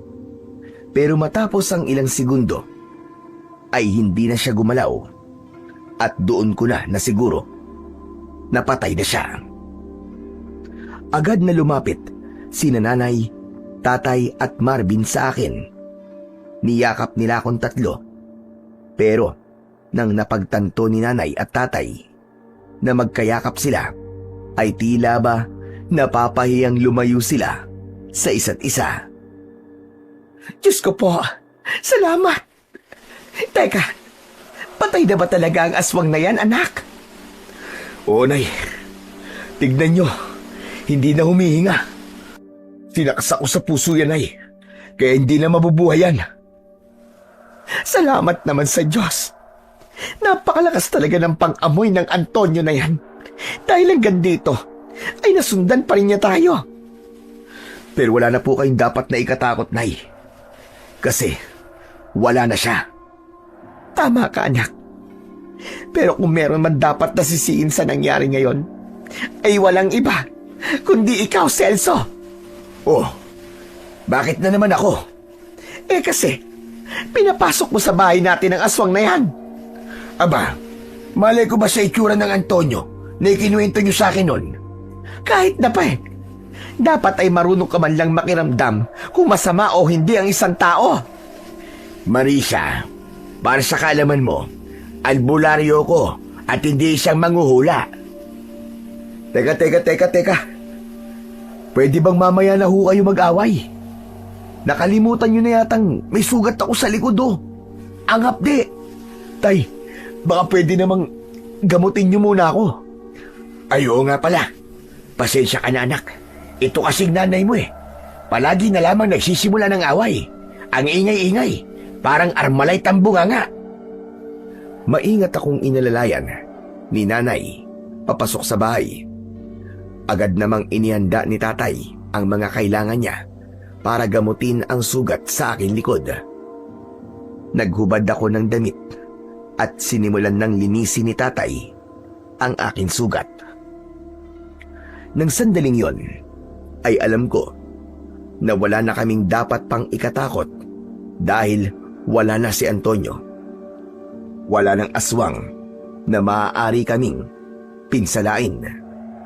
Wala ng banta sa buhay namin at maaari na kaming mabuhay ng mapayapa at tahimik.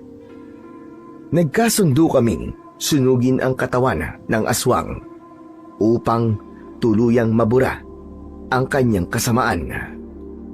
Makalipas lamang ang ilang araw, umalis ang nanay ko at si Marvin upang bumalik sa syudad. Ngunit 1 buwan lang ang lumipas ay muli silang bumalik sa baryo dahil dinimolish na ang squatters area kung saan sila nakatira. Simula noon ay magkakasama na kaming nanirahan sa iisang bahay at sa bawat araw na lumilipas ay unti-unti naming nasaksihan ni Marvin na hindi na nag-aaway ang nanay at tatay namin. Hanggang sa isang araw ay nalaman na lang namin na nagkabalikan na pala sila. Labis ang kasiyahan naming magkapatid dahil muli nang nabuo ang aming pamilya. Nagpatuloy naman ako sa panggagamot at sa pagtulong sa mga taong nangangailangan. Napagtanto ko na hindi dahil hindi magaganda ang nangyayari sa buhay ko ay kinalimutan na ako ng Panginoong Diyos. Naintindihan ko na minsan ang mga pagsubok sa buhay ay paghahanda lamang ng ating Panginoon para sa mas malaking biyayang paparating. Tulad ng nangyari sa akin, hindi ko akalain na ang sakit, takot at hirap na pinagdaanan namin ay siya palang magiging daan para muling mabuo ang aming pamilya at mahanap ko ang tunay kong lugar sa mundo.